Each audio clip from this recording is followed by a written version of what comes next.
gather round your town when things are on the up or things are falling down.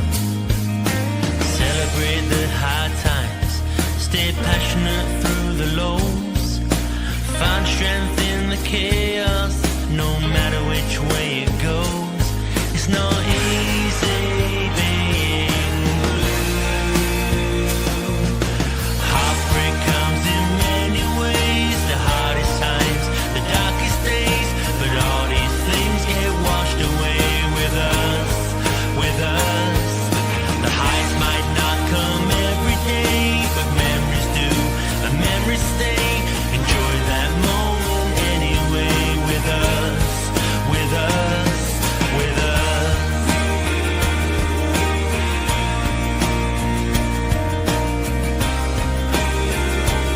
It's not easy being blue.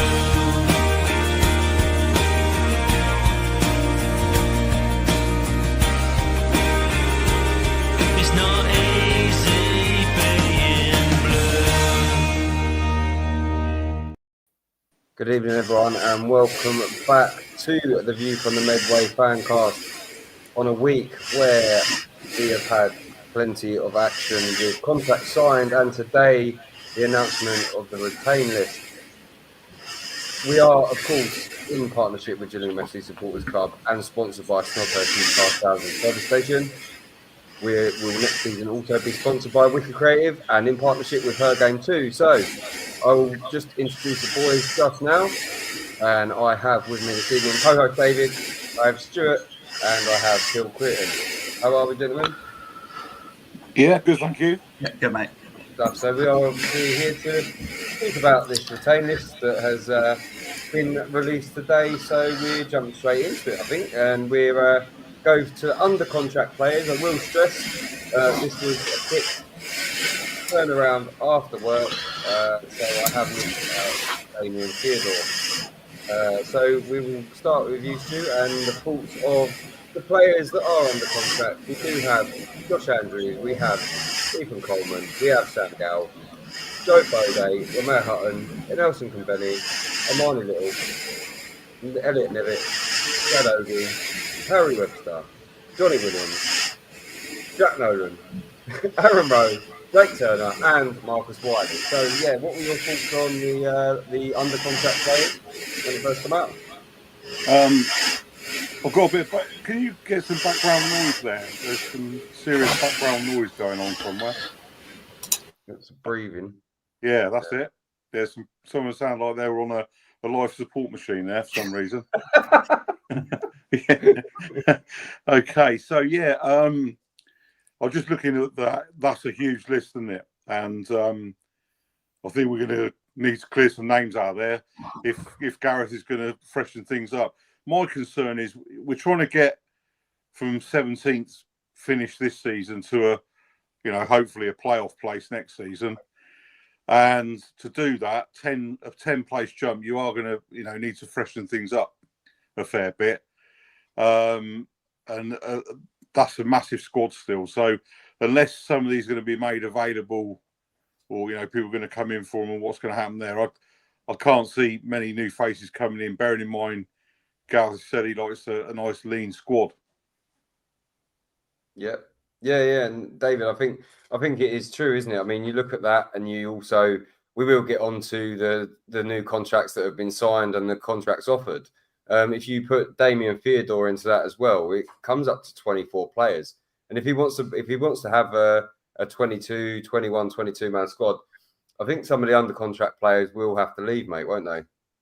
Yeah, definitely. I agree with what Stu said. And I think from memory, Ainsworth said he likes to have a squad of around 18, 19 and then dip into the youth team. So as it stands, it's way too big considering we've obviously not signed anyone. And looking at those faces, there's 3 or 4 that they're going to have to try and see if they can move on. But obviously wages may come into that, and obviously contract length of some of these may still have 2 years left and may be difficult to shift.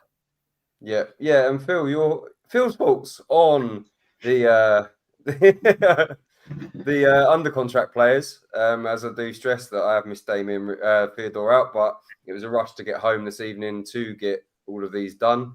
So yeah, your thoughts on that? And are there any players on there that you're surprised are still under contract? Or Well, I must admit, I was surprised. As David says, we've got a very big squad. I wasn't expecting that. I was expecting him to go down to about maybe 16, 18 players and look to strengthen in the areas to bring the squad numbers up to about 23, 24.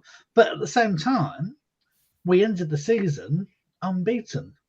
And clearly, there is something in this bunch of players that he can see that he's managing to somehow turn around. And if he's got the tools, why would he want to change them? Yeah, you could say that, but you could also say, it's been 9-10 games of a pre-season really, and until next season we can't really judge. Nine friendlies. Yeah, you could, but these players do have quality, and it's quite frustrating to see that they have started performing to a degree, but where have they been all season really? I mean, there are a few there, myself included. I'd like to see Marcus Wiley stay and possibly get a decent run, because he's quite a lively lad. He went on loan at Dagenham. I spoke to him at Player of the Year and he said, it didn't necessarily work out at Dagenham. He was on the bench quite a lot. The promises made weren't essentially kept. Obviously, Jake was at Dagenham as well with him. I think that if there's talk of the rumours with Jamal Blackman, that maybe that'll be one that we potentially move on. Jack Nolan, my best friend. I don't think he's given us enough other than the first game of the season to warrant staying. So maybe I would look at moving him on.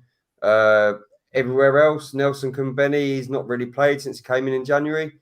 He in and out of the squad, so I can't really judge him too much. Ethan Coleman's been injured quite a lot, so we can't really judge him too much. And the enigma that is Josh Andrews, who, when fit and when playing, looks like the kind of player we actually need. But it's in fleeting moments that it happens, isn't it? So, yeah, there's probably 4, maybe 5 that you'd get rid of. I wouldn't get rid of the likes of Elliot Nevitt or Shadogi, because I think that they're quality players. They're just not getting, in Elliot's case, a service, and in Shad's case, he's been played out the left and then in the centre, out of the left all season. So, food for thought there, boys, definitely. Obviously, we did sign 2 new contracts in the last week or so. So Glenn Morris has signed a new 1-year deal, and then Robin McKenzie has signed. So I'll go with you, Phil. What are your thoughts on these 2 players? And do you think that they're probably the first 2 on any team sheet at the moment, aren't they? Yeah, we needed a bit of continuity, definitely. And Glenn Morris and Robbie McKenzie both give us that. Yeah, Robbie McKenzie, we're going to talk about his goal for years to come. It's such a marvellous pick-me-up that we needed at that point in the season. But he's given some solid performances across the year when he has appeared.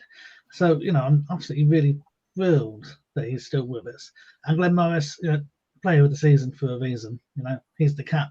And absolutely love seeing him a goal. He's not just a really good goalkeeper, but he's a great ambassador as well. I love the way that he interacts with young fans. Such an important thing. And he's fully behind her game too as well. Yeah. Yeah. And David, your thoughts on the 2 signings earlier last week? Yeah, no, I'm happy with both. I think I said on the last podcast, I wouldn't be surprised if Glenn starts our season at number 1, even if we buy another goalkeeper. I think he warrants keeping his shirt definitely to start, and then it's down to whoever comes in or Jake to get the shirt back. And Mr. Utility seems to have finally found his position. He must be, in a way, so frustrated with the first 2-3 years he had at the Gills, where he was right back, left back, wing back, centre midfield, played in the 10, and now he seems to have found his position. And I said, when Little was out, even wore the captain's armband. So that might be something to look at for next year if they do make any changes. But no, happy with both of them. Yeah, and Stu, I will pick up there because obviously David mentioned Jake Turner. For me, he's not a Gillingham goalkeeper. I mean, no disrespect, he's a lovely lad, but I just feel that he's not going to be anywhere near the team next season. So yeah, so Glenn signing potentially number one, potentially number two, or a mix of the both with another goalkeeper in the form of Jamal Blackman, if rumours are to be true. So yeah, Stu, what were your thoughts on both of these players and the signing of the new contract? Yeah, really, really pleased with Robbie McKenzie. I think that was a really good move to get that done early. He's been superb, very versatile. You know, you build the side around him really excellent. Yeah. With regards to Turner, I think he's on his way, from what I gather. Obviously Morris, yeah, I think he's a number two. In all honesty, not sure about Blackman because I don't really know too much about him. I know he's been mentioned a few times, and it's probably that rumours probably has got legs. To be fair, it'll be interesting though because obviously you need competition. So whether Morris keeps the shirt at the start of the season, as David said, you can argue he hasn't done anything wrong, but obviously looking forward, I think we do need a decent goal to come in for the competition. Vital because obviously we're looking to move up the league next season. 17th place finish to jump those 10 places that we're looking for is going to take a big effort. Mm-hmm. Yeah, no, it definitely is, and the foundation is there in the respect of these two signings. These two new contracts. I just feel that they are kind of like a pivotal type re-sign that we needed, especially no disrespect to Glenn, but Robbie, he's just an absolute engine in that in the middle of the pitch. I can't see him dropping back to defence anymore. I think that he's kind of cemented that place alongside Amani Little. So yeah, I think that they're brilliant signings. So we will look at the news today of the offered contracts. We obviously offered Max Clark, Daki, Conor Musson, and Ewan Williams new contracts. And I'll go with you, Stu. I was quite surprised with the Ewan Williams one because I don't think he's necessarily done enough to sign. But then when you add this up with the two that have already signed new contracts, these four as well, again, your squad's up to 24, including Damien Theodore. So, yeah, what were your thoughts on the new contracts offered? Yeah, surprised with Ewan Williams. Can't see anything there that I'm just quite shocked with that. It's taken me really by surprise. Especially like we said, we're trying to get the numbers down a bit. So that's a surprise. With regards to the other three, Max Clark, really like him to stay, I must admit. Gillingham type of player. Not the best left back in the world, but he's going to really give you a shift. That's what I like about him. Yeah. With Bradley Dack, it's still very. I think if you did a poll, it'd be 50-50, wouldn't it? It's a tricky one. As far as I'm concerned, I think if the deal's right for the football club and for him, I don't really have a problem with it. Mm-hmm. And obviously, we're just not sure what we're going to get in the way of fitness and number of games. That's the big question mark for everybody. Yeah. With Masterson, again, that's a tricky one. I think wages is a huge problem there. And he's on a decent. I think he's earning more than you, Chris, from what I'm gathering. Oh, really? Yeah, apparently. I'll have to look into that, mate. Yeah. So that might be a tricky one. I don't think it's dead in the water, but I think the problem is that obviously Robbie McKenzie was earning a decent money on his old contract, and I think the club are trying to be a little bit more sensible now and rein the pennies in. So it'll be interesting to see what happens with Connor. Yeah, no, definitely. He, again, another player that was out for a lot of the season, came back, just before the Bradford game, wasn't it? Or the Bradford game, which was quite late on. So does that constitute a new contract? Maybe the Connor that of last season, scoring goals, bombing forward from defence as well. I like Connor. I think he's a brilliant player. So, Phil, I will go with you, mate, and your thoughts on all four of these lads. It's an interesting one, isn't it? But the trouble is, last season was so disjointed in so many ways. We've talked about how Robbie McKenzie was played in different positions. We've talked about just now, all these different injuries people coming off from. We genuinely don't know what kind of form the entire team is in. And while we got glimpses, and not just towards the end of the season, but across the course of the season, we saw moments where we thought things were going in the right direction, but we just don't know. And anything we do is effectively going to be a bit of a gamble and a bit of a risk. So, have we still got the best days, not just out of Connor, but out of Ducky as well? We just don't know. What we do know, actually, is Max Clark grew into his role over the course of the season. At the start of the season, I was one of the first people to say, don't want him in our team. The end of the season, he deserved that place in the League Two Team of the Year. So, I'm completely wrong, and I eat humble pie over that. So, genuinely, I don't know what the right thing is, but clearly Ainsworth can see something, which is why they've been offered a contract. Yeah. But while we've been on air, my son has messaged me to say that Ewan Williams has been at Leyton Orient and Stockport tonight. It may be nothing, but he may be looking elsewhere. We are privy to rumours. Contrary to popular belief, we don't have the insight of a lot of things, any of us really. But so David, your thoughts on these four? I mean, Phil mentioned then about Max Clark and being quite solid and stuff. Stu said the same. So your thoughts on all four of them before I give my run on it, I guess. Sure. Yeah.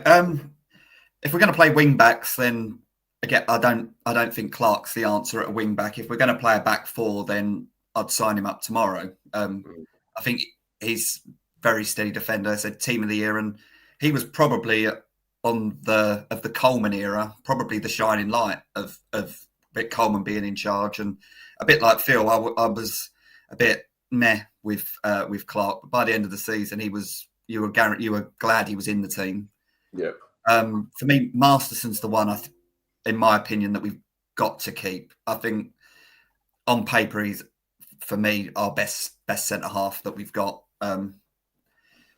Maybe on his day, too good for this division. But again, he was a bit hit and miss again, especially after Harris went, when he kind of threw his toys out the pram a little bit and his form majorly dipped. But again, if you want him to trim the squad, he'd be one that I would look to keep, because again, if we've only got Gale and we've only got Ogie, really at centre half, it does leave us very weak, and I wouldn't want those two. I couldn't see being a two that would fill me with confidence.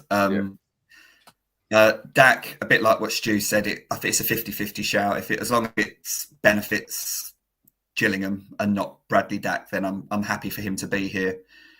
And the Williams one just baffles me.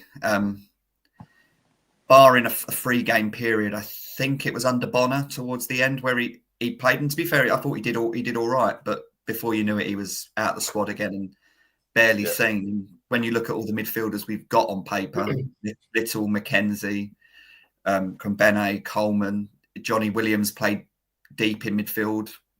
Again, if Dak signs, that's 6 central midfield players without Ewan Williams and without signing anyone.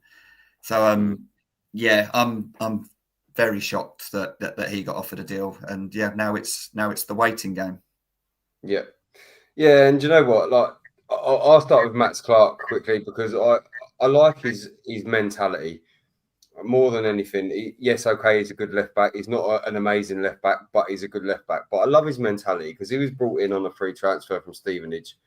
And then we brought Scott Malone in. Scott Malone was always going to be number one in that position over him. But then during the season, season before last now, he fought his way back into the squad, and he was consistent doing that. And it's been the same this season really for him. Obviously, Shad's been playing on the left and he's not really been fancied, but he's fought his way back in. And now he was in like the EFL team of the season. It's just testament to the kind of like mentality he's got. And he's a funny guy as well, to be fair, a real funny guy. I had a laugh with him the Player of the Year awards, and I just said that, like, I went, "Where's the captain's armband?" He went, "Feel my arm." He's like, "I've been bitten by a bloody fly," and I was like, you know, when you're like, just a little bit of a joke with him. Daki is an enigma. Is, you know, part of me, I've said, is one of the best two midfielders in League Two on his day, but there's the massive if there, isn't there? With Connor, I would 100% keep him. He's worth his weight in gold for me. Probably not so much because of the fact that he came back after injury and he's only played a few games towards the end. But you can see the difference in that defence when he is in that defence. And the Port Vale game, the tackles he was making, and he was standing up and he was probably properly trying to G people up. Ewan Williams is just an anomaly. I don't know why we've offered him a new contract. We, like you say, David, I don't know why we'd need him when you've got a plethora of players in the middle. But yeah, that's it. So we'll move on to somewhat of a surprise for me, actually. The released first team players. I do apologise for Ashley Nadson's picture, but we didn't actually have a proper squad one. So we've got Jaden Clark, Timmy Dieng, Max Amer, Ollie Hawkins, and we have Mr. Giles. So I was quite surprised with Alex Giles. I thought that he was one for the future, potentially of the same mould as Sam Gale, obviously different position. So yeah, David, I'll go with you first, mate. And was there any surprises there for yourself? I think the one that was the big surprise for some would be Clark, purely on the fact that he was our top goal scorer. But I think towards the end, none of the managers played a formation that really suited him. Dieng, the silky Frenchman, he was a steady player, but for me, he was never a player that you really noticed. Even though I do think he still is the top goal scorer of the Gallinson era, believe it or not. Not really a surprise and a high earner. Amer, I was an Amer fan, but I think it was time for him to move on.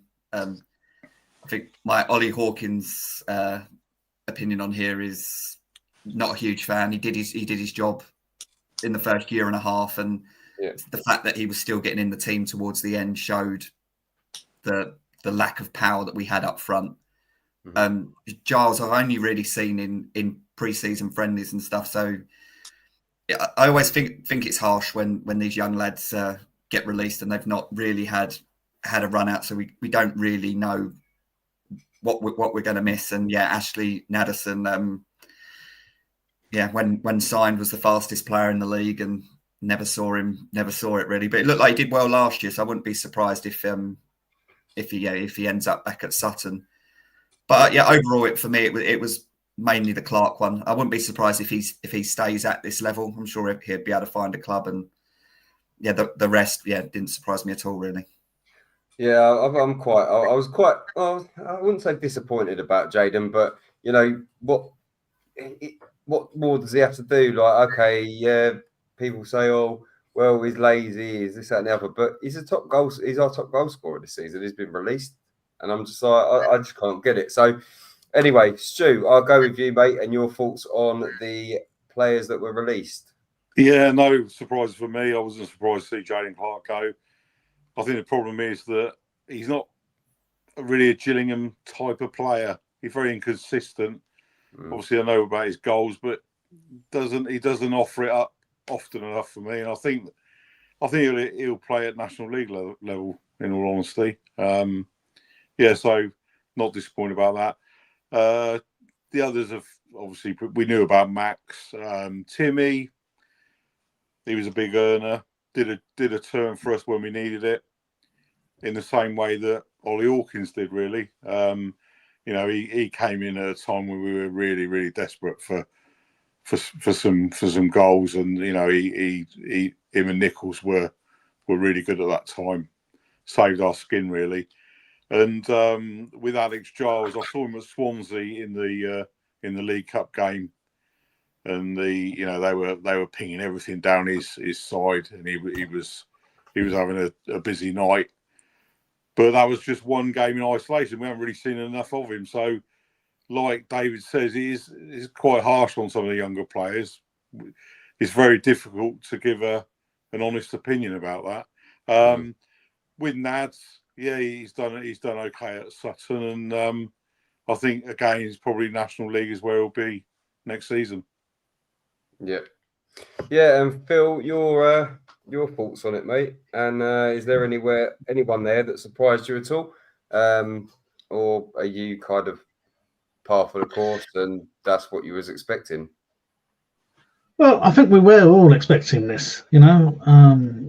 Jaden hasn't really featured in any of Ainsworth's lines up. He came on as a sub, I think, in one of the games, and that's been it. So quite clearly, either Ainsworth wasn't happy with him or Clark wasn't wanting to play, whatever reason. So we shouldn't be surprised that he's been released like this. Where he goes from here, though, is an interesting question, because when we were going through our difficult spell, he was the only one who was knocking the goals in. So, he knows how to find the back of the net. He may not be the Gillingham player that we all really want to see, but he did play a big part in trying to keep us in this league. And, we should be grateful for that. Ollie Hawkins, again, I just remember it was Doncaster, wasn't it, that he came on still with his wrist all plastered up, and that shows the gumption of him. He is still prepared to play his part, even though he was actually injured. He was at risk of doing himself a bigger injury by coming onto that pitch. So, grateful to him. Timmy's he's been on loan, so it's no surprise that he's been gone. But again, when he played for us, he made some good contributions, and he will be missed in that sense, because he did score some good goals, and there will be some stuff that we'll be remembering for ages. So on the whole, it isn't unexpected. The elephant in the room, obviously, is Maxima. We knew he was going as well. That was fairly obvious from the time when Coleman started dropping him. It is what it is. I'm just surprised that we haven't released more. That's the only surprise I've got from this list. Yeah. No, I kind of agree with you there, mate. So we do have a few comments. We have a comment from Kieran, the Shouting Men podcast. Best of luck to Ollie and Timmy Dieng. We'd be stuck in National League without them, I'm guessing. It's sad to see Jaden go, though. We've also got another one from Kieran. Played with a broken wrist and then carried on. I'm guessing he's talking about Ollie Hawkins. So, yeah, it is. And then apart from Jack Wright, apart from a couple of goals he scored, Jaden done nothing to take his man on, just looks lazy, which is great. We can all agree to disagree with that, agree though. to agree. Sorry? I don't think it's fair to say that any of these players, apart from Boxing Day, I don't think it's fair to say any of the players are lazy when they get on that pitch. They may not be at their best, but I don't think you can say that Jaden was actually not wanting to give it his all, because he played a really important part for us. Yeah. Well, I've got one from Ben Caldine. We need a drum next season. God, Jesus, no. The one at Bromley was bad enough. Awful atmosphere even when we're playing well. I'm a season ticket holder in Raining Man, left side. It's hard work trying to get the crowd going. I agree with you earlier on in the season, Ben, but I don't now. So obviously I sit in the midway, but I do like to dabble in sitting in the Rainham end and in the Gordon Road as well, just to get a different experience on a day. Won't be next season. It will strictly be the Medway, but I think the Rainham end, even in bad times, have really tried to get the players going. Yes, there's been a few issues between players and fans, but I disagree to an extent. I get what you're trying to say, but I do disagree to that extent. And a drum, absolutely not, mate. Did you go to Bromley? It's such an annoying noise to hear when you're trying to watch a game of football. As a drum continues to go boom, boom, boom, boom. No, thank you. And that falls into the same bracket as a bloody Vuvuzela as well. I can't stand the bastard in things. Anyway, we'll quickly move on to the contract option exercise. we had Tate Holtam and Stanley Skipper that it was exercise 4. So I want to talk about Tate because he's played a couple of games for us this season. Played against Cheltenham and before that played against MK Dons. So yeah, I'll start with you, Stuart, and your thoughts on Tate. Yeah, he looks okay, but it's early days and he's still very young. So no problem with the contract there. He's obviously going to be a number 3, isn't he? He'll get his chance, at some stage. He hasn't done anything wrong, but it's just from what we've seen of him, it's just too early to make a call on it, really. Yeah, and Phil, I'll ask you yours because obviously, greatest respect to Stanley. Stan Skipper, we don't really see enough of him to be able to judge or pass any comment on because he's not really been in the first team. So, Phil, your thoughts on Mr. Holtam? Well, I think Tate, he gave everything, but you could see he just needed confidence. I wonder whether the idea is to keep Glenn for this season and build Tate up and let him grow as our number 2. If Jake leaves, which we're probably assuming is going to happen, because Glenn has fairly cemented his place as our number 1. If we can get Tate built up, if we can give him the confidence, if we can let him grow, if we can ensure he commands his area and he gets the defenders playing the way he wants them to play, then actually we've got someone who's young and has the potential to hang around between our goal line for years to come. So that there was an advantage for us by trying to nurture him and make him our number 1. Yeah. But we need to see more of him to be able to make those judgments. So, when we get to the Pizza Cup or whatever it's going to be called next season, we need to make sure he's our number 1 in those games. That's the only way he's going to grow in confidence at this level. Stanley, I'm afraid I've not seen him in action, so I can't comment on him at all. Yeah. No, yeah, and Stu, I'll go with you, mate, and your thoughts. I mean, against Stan Skipper, we can't really comment on because we've not seen enough of. I think he played in the cup. He came on in the cup, actually. Was it against Peterborough? I could be wrong, but yeah. Your thoughts on Tate? Yeah, I've only seen Stan. I think there was a youth game, might have been against Swindon, that they put on YouTube, and I'm sure he's involved in that. It's about the only time I've seen him. And I got a feeling that the skipper was the skipper that night, so it was quite ironic. But from what you sort of hear about him and read about him, he does seem like a bit of a talent. So yeah, it's going to be interesting to see how that pans out. Yeah, and David, yourself? Yeah, Holtam, it's an interesting one because he's definitely got the size to be a good goalkeeper, but I think a bit more like Phil and Stu said about it, I think he needs to get a good loan. If they can get somewhere like National League South or something where it's of a good standard to gain that experience, because he is going to be the number 3, and like Phil said, if he can be in the Pizza Trophy and get 3 or 4 games in that, I think excellent. And I think other than nerves, I thought he held himself pretty well, to be fair. Yeah, as I said, he's definitely got the size, but I just feel at League 2 level, you don't see many League 2 teams with a young goalkeeper. So whether he does make it here is to be seen. But I'm sure he'll have a good career wherever happens to him. And with Skipper, I've not really seen him, but I think the only thing, isn't it, is he the one that's related to Frank Lampard in some way? Yeah. So if it's anything like ends up like him, we'll have him.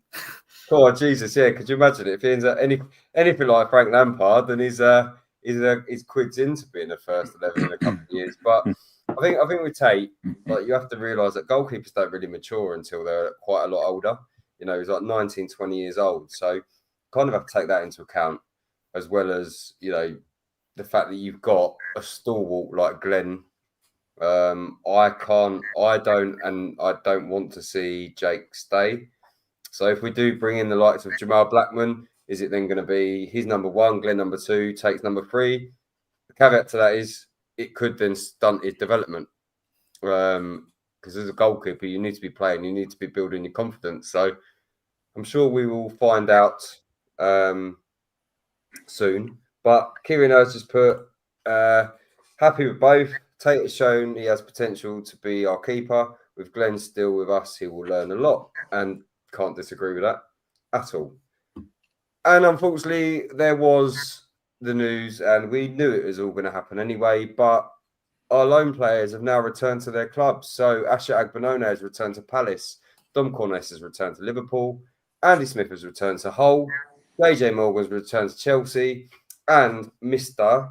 Jacob Wakelin has returned to Peterborough. So, Stuart Lewis, out of them 5, I will ask you a quick. Out of them 5, which one of them would you have kept? Smith, no question about it.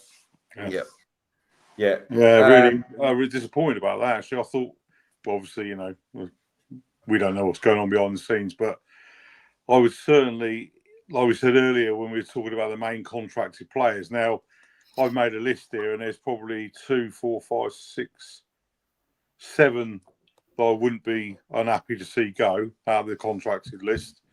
And I'll be really pleased if we sign Smith. Really, really good for us. Yeah, no, definitely. And I did have the privilege of sitting next to him he was on my table at the Player of the Year Awards, and we had a good chat about everything. We had a good chat about Hull.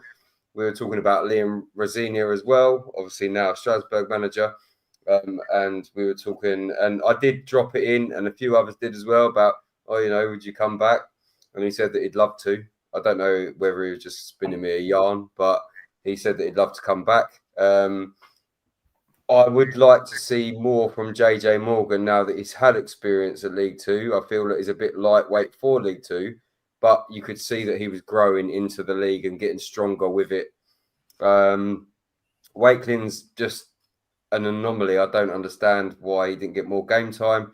Dom Corness, they call him the Wand. He was far from a wand. He didn't really get enough game time. Same with Asher. Played 2 or 3 games, got injured at Barrow, and then didn't really feature when he came back from his hamstring injury there. So I will go with you now, Phil, and your thoughts, and tell me which one of them you would have kept if you could. Again, this has come back to how this season has panned out. We ended up with this massive squad because everyone was trying to fix all the problems that they'd inherited from their previous managers. So here we are. We've got some very talented players who have made contributions towards the end of the season for us, but in limited ways. Not all of them played a full 90 minutes. So we've got great talent there, and it is sad to see some of them go. But it's the way loan signings are. You can't fall in love with a loan signing. They'll either get injured or they'll go back to the club that they came from. But I would love to see some of them again. Love to. Asher gave some really strong performances towards the end. Jimmy J Morgan, can't fault him for his effort for us. Andy Smith, love seeing him on the pitch. Here we go. We'll have to roll the dice and see what happens next. Yeah, and David. Smith would be the one that I would want back. The rest, I think Agbenone's best game was against us. Cornish, again, we read out at the start the amount of central midfield players we've got, and I think he was just another number really, and was never seemed to really get a run considering the high regard that Liverpool seemed to hold him at. So it was a bit of a shock that he didn't really get that much run out. I agree with everyone on Morgan. I did think when they actually started playing him up front where he actually plays, you did see a better player than when he was put out wide. And Wakelin was a really odd one. Scored on debut and then vanished for a very long time. And I think Peterborough have transfer listed him now, so it'd be interesting to see what happens next with him. But I would definitely be trying to, especially if Connor goes, be looking to see if they can get Smith back. Yeah, and I'm hoping we can.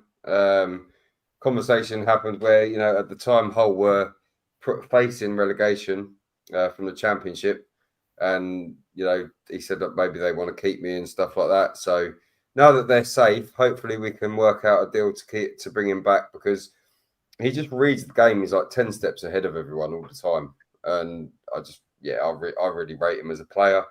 Decent lad as well, and yeah. So another thing as well, mate, is all of these players came in when we were a poor side. If we'd been a good side, towards the top end again, it may be a completely different argument on these players. And again, formations comes into it. We didn't really play wingers towards the end, and it'd be interesting to see what they'd been like in a successful Gillingham side rather than a non-successful Gillingham side. Yeah, and it is, you know, you've got these lads, greatest respect to them intended, like they're, you know, teenagers or early 20s, and they're just being thrown into, apart from Wakeling, because he was there from the start of the season, they've been thrown into this underperforming team in January. What we couldn't expect them to set the world alight, really, could we? We are nearly at the end of the show, but we do want to give an honourable mention to the apprentices. So the apprentices offered deals is Harry Bridle, Ben Clark, and 6 months, Logan Dobbs and Harry Waldock. I know Harry Bridle's been done really well out on loan, hasn't he, this season? He's been banging them in left, right and centre, so maybe one for the future, Stu. Yeah, let's get him straight into the side, because we can't score coffee, can we? So, I've noted that he's done very well. Don't know too much about the other three, but Bridle's name keeps cropping up, which is promising for us. Yeah, wouldn't it be smashing to get a youngster in that, you know, was up and running and banging him in? 100%. And Phil, your thoughts on the youngsters, the apprentices? Sorry. Well, this is one of the problems I have being an expat, so I never get to see them play. So unfortunately, I'll just have to trust the process and keep my fingers crossed that they do the business for us, and they will become part of the Gillingham legends in the years to come. Yeah, that's it. And David, your thoughts on this? And Kieran has put Logan Dobbs has been killing it on loan, so has Harry Bridle. Yeah. So your thoughts on that, mate? Yeah, as I said earlier, when it's sad to see, like when Alex Giles gets released, it's nice to see that the club obviously feel that these four are worth looking at longer. And as it's been said, Bridle has been smashing them in on loan. So hopefully, again, he can get another loan, maybe at a higher level, and see where he goes from there. Maybe a few pre-season friendlies. And the other three I don't know too much about. I think Waldock I've seen play, but the other two I've not seen play at all. Yeah, I think Harry Waldock, didn't he play a couple of pre-season games? Did he score against Dartford, or was that Harry Bridle? I get mixed up because they're both called Harry. And unfortunately, the cutthroat business, that is football. A couple of youngsters had to be released. So Josh Bayliss has been at the club for quite a while now. Jimmy Heisman, Carter Sullivan and Ben White have departed the club. So we wish them lads all the very best in what they do in the future. So we're pretty much at the end of the show now. If you haven't yet, then follow us at TVFTM or the View from the Medway Fancast on X, the View from the Medway Fancast on YouTube, and Facebook group, the View from the Medway. Before we go, I would like to ask any of you if there's any parting words, because we're not going to be doing a show like this now until probably a week before the season starts. And it will be, I'm not going to do it for every transfer. It will literally be, we'll do a show where we give our predictions for the season, tables, and talk about the transfers that we've had in, if any, and transfers out. So before we go, lads, I'll ask each of you something that you want to quickly chat about or gas about. So I'll go with you, Stu. Yeah, so it's been mentioned about the match day programme. It's under a bit of threat at the moment. So obviously, I think talks are going on behind the scenes. I've spoken with Joe Comper about this. Obviously, I'm keen like many fans, that we keep the programme. It's been around over 100 years, so no reason to scrap it now. So, no, what I would say that if we do manage to keep it going next season, that basically buy one, and try and support it, because it would be a shame to go down this route of sort of digital, reading. I know, obviously, modern thing, some people like it, but it's quite nice to have something physical to remember the game by, and long may that continue. Yeah, and I do agree with you, mate, and I do think that we need to keep the program. I kind of feel like I'm a little bit like it's kind of patronising or condescending from my point of view, because I very rarely buy them these days, so I don't really have a say in. I shouldn't be like, oh, we should keep it, because I very rarely buy it myself. But yeah, I definitely think, for that, not just necessarily the older fan, but it's memorabilia, isn't it? Essentially, because I've got programs in the garage that are like the 70s and stuff, like Brian Moore's Head and all that kind of thing, and I've got 2 boxes full of them. And yeah, it's just I'm hoping that I can get them framed, some of them, and then put them up on the wall for the shows. But I just think that it is definitely one of them things where it's a memorabilia, like keepsake type thing. So yeah, David, I'll go with you, mate, and your thoughts on that. Yeah, I would definitely keep them. I used to be a collector. I think I had 15 to 20 seasons worth, and then in the end I had to make the decision to stop because they were kind of taking over. But yeah, I would keep them. I would. The only thing that I found that started to get a little bit annoying, but I can see why it happened, because it's down to money, is they seem to just be turning into pages and pages of sponsorship adverts. But you get that that's how the money comes into the club. But I always used to like it back when I started going to the Gills in the late 90s, when it wasn't as thick. You had the normal stuff, the chairman's notes, the manager's notes, a bit on the away team. They even had sections on, I think it was called the treatment table, or the injury room, where they actually told you what was wrong with the players. Where now it's all hearsay on the internet. They don't tell you what's going on. And you had your league tables and stuff, where now it does feel that there's too many adverts. But it'd be weird if you went to a football match and they didn't sell a program. Yeah, and Phil. I'll go around the houses to get back to the point. I don't tend to talk about my job outside of getting involved with the fancast, but I used to edit the local newspaper around my neck of the woods.